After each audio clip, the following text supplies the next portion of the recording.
EdTech Mondays Kenya is supported by the MasterCard Foundation Center for Innovative Teaching and Learning in partnership with EdTech East Africa.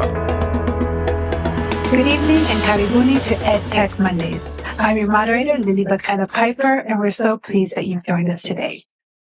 The EdTech ecosystem in Kenya has complex problems that no single actor can overcome alone. To create sustainable change, we need to address these complexities by working together. In 2022, EdTech East Africa convened a National EdTech Summit, which connected educators, entrepreneurs, and policymakers from across the country. 5 goals emerged from the summit, and in today's episode, we will focus on Goal 4, strengthening the capacity of those closest to the learners to lead data-driven, inclusive digital learning.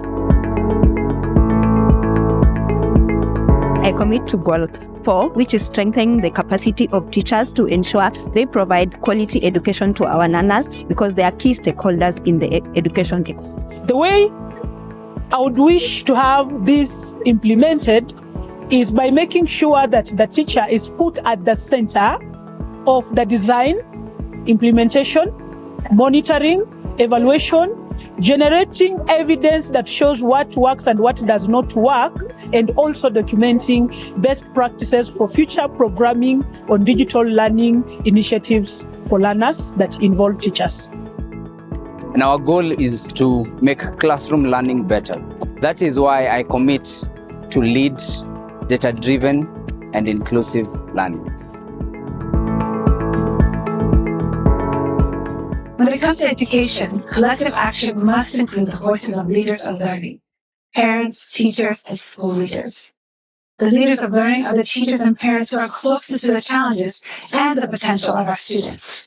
For example, if a child cannot read, it is the parent that's closest to that challenge who can work together with the teacher to overcome it. To help us examine the impact and potential of collective action for EdTech in Kenyan schools, we have 3 panelists with us today to discuss their roles in supporting parents and teachers in leading the use of technology in classrooms and homes. Before we introduce them, let me remind you that you are invited to join the conversation on X at EdTech East Africa and on SMS. You can text your feedback to 20686 using the hashtag EdTech Mondays. So let me welcome our panelists today, Joanne, Jasper Muthoni, karibuni to EdTech Mondays. Please introduce yourselves and your organizations and what they're doing here in Kenya. So my name is Joanne Wati. I'm the Collective Action Lead at EdTech East Africa. What EdTech East Africa does is basically play a convening role in which we bring together different ecosystem players to come into a space where they can collaborate and achieve certain defined goals. My name is Jasper Umwega, Chairman, National Parents Association, Nairobi County. And the work of Parents Association is to ensure that they have bridged the gap between the parents and the teachers to ensure that the learning goes on without any interruption. My name is Muthoni Gakwa. I am the Acting Executive Director at Metis, an organization that supports local leaders who are innovating education solutions for their communities in order to create a world where all learners thrive. So far, we've supported 160 leaders from Kenya, Uganda, and Tanzania who are in turn impacting 4 million learners. Thank you so much, all of you, for being with us today. Joanne, let me start with you. Perhaps you can start by giving us an overview of the collective action work that EdTech East Africa is currently involved in. So collective action is all about a group of people coming together because they have a common agenda. It might be a problem that they need to solve, a goal that they need to achieve, but there is something that brings everyone together. As they come together, they really define the kind of language that they will use, the kind of approaches that they will use. There are issues around measuring, because if you don't have evidence, if you don't collect data, then we say that that thing didn't really happen. In order to be able to determine whether the issue is being addressed, there has to be common systems to measure whatever that activity is. There is also a need for mutually reinforcing activities. So under collective action, we have different groups of people, different types of ecosystem players coming together. but they have to have sort of a common approach, an approach that allows them to implement the agreed upon agenda at their respective organizations in order to be able to really collect data and evidence. There is a need to have continuous communication. So if you're looking at collective action, each organization needs to know what the other one is doing so that people are kept abreast about the direction they are taking, the progress that is being made. And finally, we have what we call backbone organizations, and that is the role that EdTech East Africa is playing, where one organization takes on the coordination role.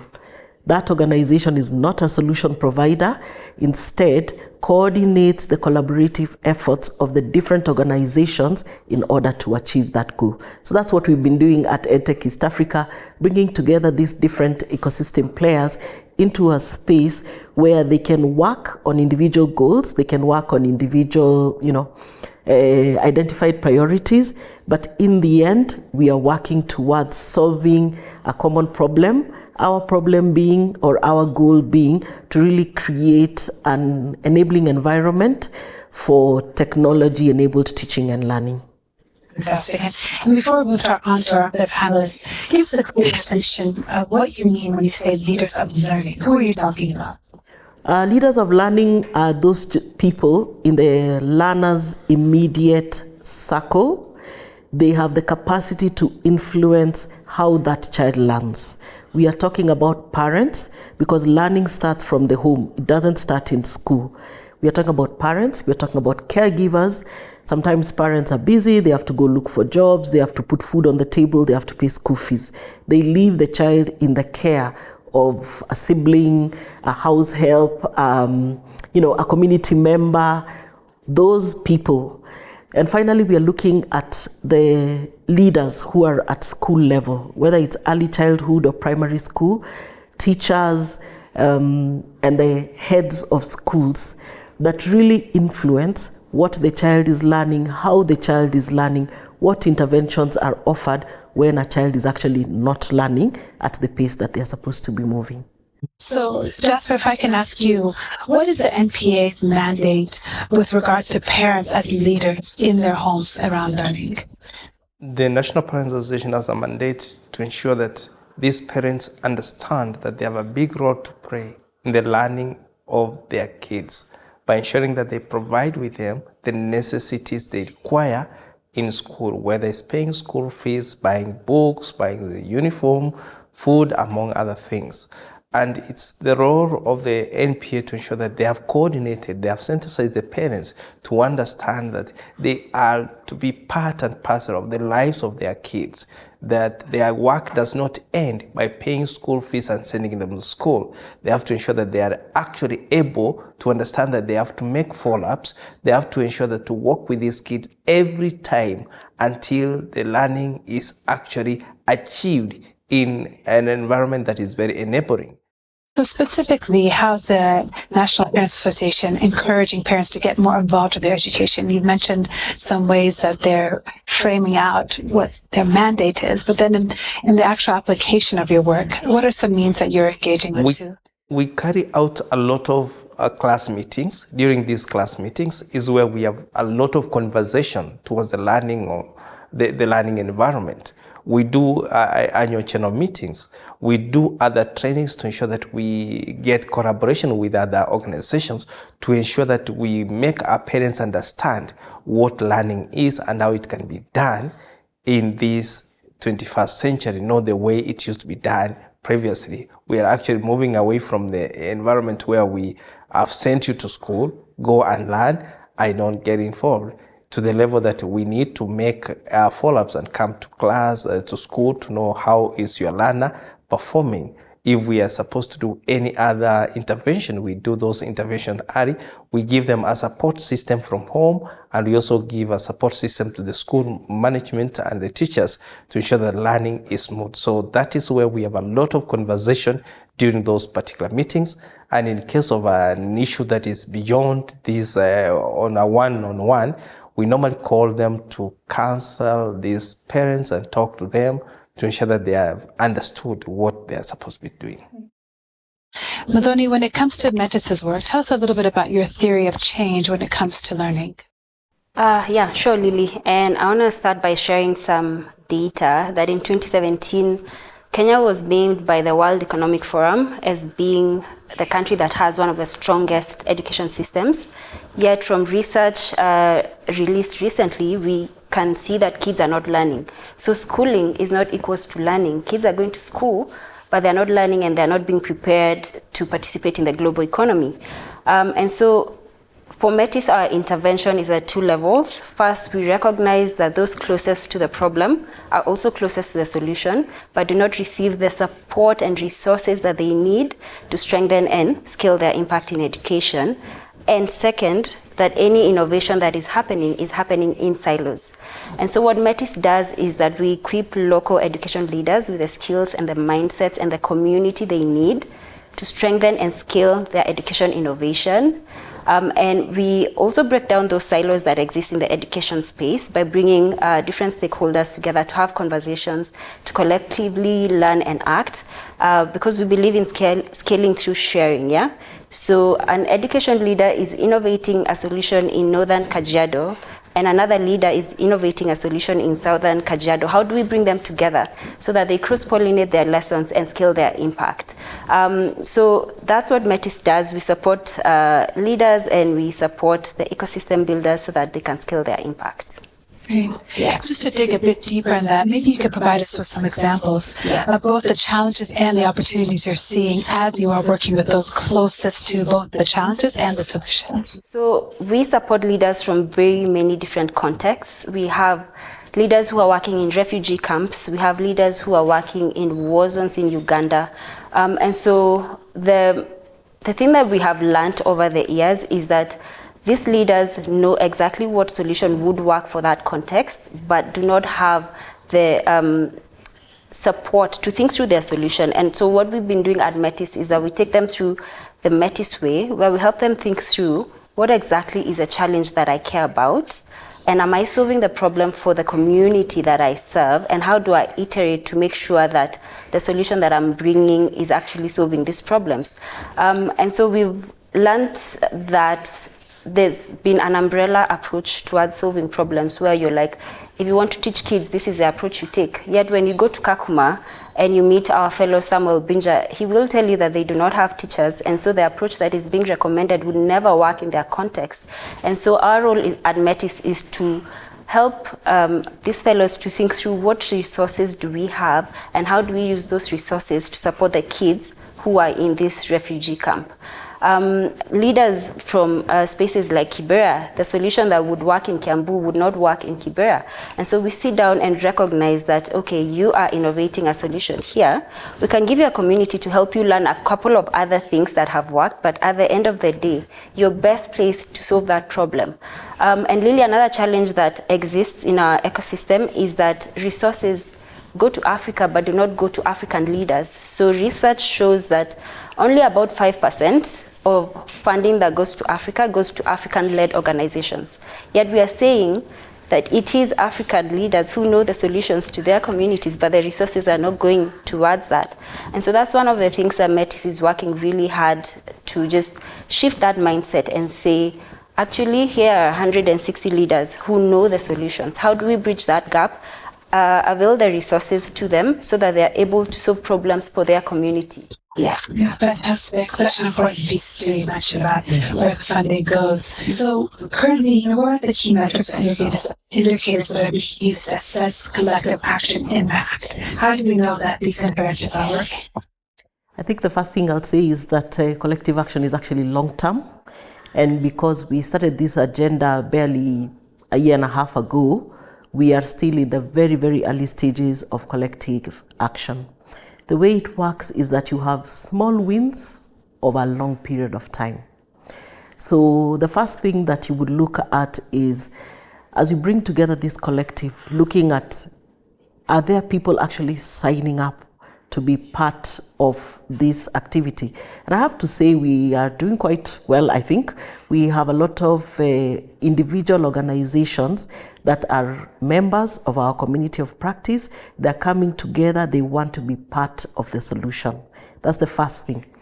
Another metric would be around looking at that collective agenda in relation to what is being done at individual organizations. As we implement program based on our common goals, what is our progress on those goals? Are we generating data? Are we generating evidence that will speak to the success of that goal? Are we iterating so that, as Modoni said, we find that, okay, this program has been funded, but, it's not really working. Are we pivoting so that we are actually making the necessary adjustments that need to happen in order for us to achieve the goals? Long-term thinking, are we actually getting to the outcomes? Are we producing the outputs that are within our theory of change? If we are not, then the collective action is not working as well as it is. So perhaps each of you can speak to the role that government is playing, should play, can play when it comes to the collective action that all of you are participating in. I sit in the County Education Board as a member of the County Education Board, where the ministry gets their policies to be discussed and to be implemented. We've done a lot. We've seen that the government has a lot to do when it comes to issues of ensuring that they are provided what they have promised to provide, be it capitation, books, and teachers. We are actually putting them on task to ensure that they have provided that so that we can have the learning going on without being interrupted. We have also ensured that we have assisted in terms of disciplining. Discipline is an issue that is very paramount, that if the kids are not disciplined, then learning is not actually going to be very effective. So we have worked to ensure that we are actually an intervention to talk to our parents to see that how they're going to take part in the disciplining of their kids so they can be able to achieve what is supposed to be achieved at the end of the day. We also. What do you mean by discipline? Can you give a specific example so that we're very clear? It's not. We are actually giving them alternative ways of disciplining, not only like caning, because usually it was capital punishment, but we are training them that you can be able to sit down with them, counsel them, guide them, and show them the right way. The other aspect that we are pushing and telling the parents to ensure that they are fully involved in the learner's process, because you've seen that where schools where the parents are fully involved, even the performance is very good. Better, yeah, of course. So that we can be able to correctly work out to put the government on task to tell them that we have done our part. Do your part of ensuring that there are enough teachers in school, there is books in school, there is capitation is given. So where we find that like capitation normally comes late, how do we come in to bridge the gap so that we do not have a situation where our kids go there, they cannot learn, they can close schools, are like those who are in boardings are closed early because teachers cannot be able to contain them. Modoni, what about in your case? What role is government playing currently in some of Metis's outreach? Well, first, there's an African proverb that says, if you want to go fast, go alone, but if you want to go far, go together. And so we recognize that government is such a key stakeholder in the education system in Kenya. And so we endeavor to work closely with government to just help in the implementation bit. And so the way that education is structured is that it's centrally controlled by government.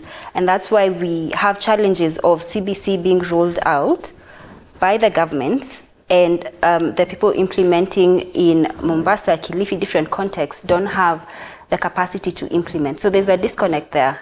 And the role that Metis plays is that we have people on the ground who are having solutions that work for those contexts, and just providing government that knowledge or that data on this is what actually works on the ground. This is what teachers need when it comes to teacher training. When you teach them how to innovate, then they're able to implement the curriculum. One of the big wins that the EdTech community had when the Presidential Working Party on Education Reform was taking submissions was that 20 organizations got together, put together some recommendations, and made a submission. Of the 6 recommendations that were made, 3 were adopted. I think that's a huge win in terms of impact and what collective action can do. it is easier to get an audience if we are coordinated ourselves, and that's the platform that we are providing. Jasper, in your point of view, how would you characterize the current level of parental participation and engagement at most homes today? Because of the kind of the economic situation that we are undergoing, most of our parents really do not have that very close touch to their kids, because they must leave to go and ensure that they put food on the table, ensure that they look for school fees, ensure that they look for things that these kids require. We are actually trying to advocate that as much as they are doing that, when we were doing a simple arithmetic, we realized that parents actually have about 5 whole months with their kids at home. We may think that they do not have time, but we have the 2 months and 1 week in December. We have a month in April, we have a month in August, then we have the midterms. So in total, there is about 5 months that they are staying with there. So we are trying to encourage them. We are actually having those platforms where we talk to them in the class meetings and the HEMs to ensure that they get involved and create what's called quality time with their kids at home. Are there initiatives that the MPA has taken up to accelerate, in particular, the use of technology at home when it comes to education? We teamed up with some organizations.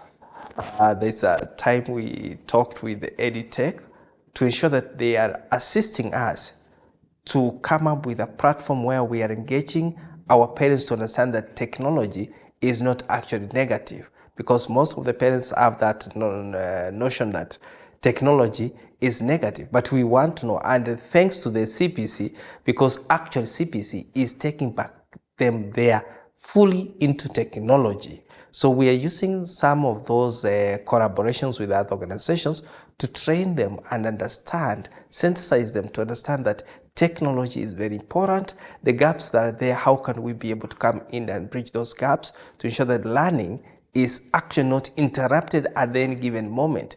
And as we think about collective action and its potential, its power, give us a call to action for those listening, and particularly those who your work is tied to. So I don't know who wants to start. Maybe Joanne, you started us at the beginning. You go home. I would say that my call to action is actually for different audiences. The future we discussed some years ago is here, and tech is part of that future. There is no avoiding it. The people that will suffer will be the ones that do not have the digital skills or digital literacy skills to navigate tech. So it's here, it's going nowhere. So parents need to be aware of that. And so they need to get involved in different initiatives that are taking place through the school. The school is a good voice of authority and a good conduit for getting information to parents. They need to be involved in what's going on in terms of using technology and learning with technology. Final comment, AI is here. Artificial intelligence. If we are still struggling with very basic issues of using sort of low tech or basic capacity issues of creating efficiencies using technology, how are we going to deal with artificial intelligence? Thank you. My call to action, I'll start with my own members, or the parents. Please ensure that you get actually down and be fully involved with your child in all aspects, not only providing for the basic needs, but also trying to work with them in the journey of their learning, and ensure that you provide an environment at home that is enabling, and also assist to ensure that even at school they have the quality environment, be it infrastructure. We forget about the issue of saying that it is free education. It is not free. We need to be involved to ensure that we move together, because the government can do so much, but it cannot do everything. So we need also to take part in ensuring that we be part of that process. First of all, I'd say that there's no Superman. It is up to us to solve the challenges and the problems that we are facing. So an invitation to look inward and not to point a finger and say it's the government, it's the parents, it's this and this stakeholder. To just take ownership of the challenges we are facing and to think through our own role in solving those problems. The second call to action is to encourage collaboration over competition. And this goes out to the various stakeholders in the ecosystem who are working to create a world where learners thrive, and to just think about how do we come together and work towards this common goal. And my last call to action is contextualization. I mean, let's think about the parent who's a boda driver who needs to support their kids with technology, or the parent who is from Marsabit and does not know how to read and write and needs to support their child to learn how to read and write. So I think contextualization of solutions is very important, and we need to lean in and look to the leaders who are proximate, who are in those communities, who can help us think through the context.